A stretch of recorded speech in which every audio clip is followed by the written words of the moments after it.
Here is goed. Hy is 'n toevlug in die tyd van nood.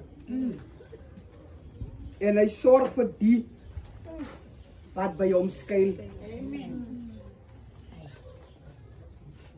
Nou wanneer ek net die bal gaan inskop, predikers gaan baie gou wees. Dan moet julle, as ek terug staan, dan moet julle maar elkeen sy plek inneem. Die Bybel sê, iets loop skeef van Nineve, David.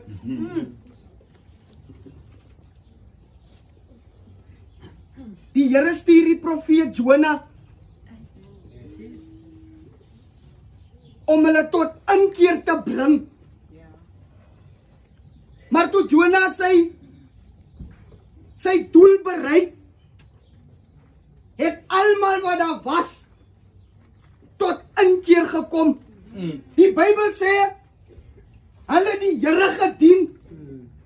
Maar 150 jaar later het hulle afgedwaal.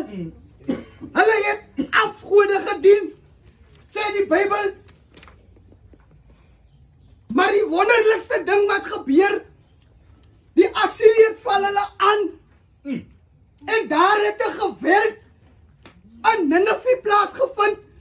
Die Bybel sê, die Assiriërs het die mense doodgemaak.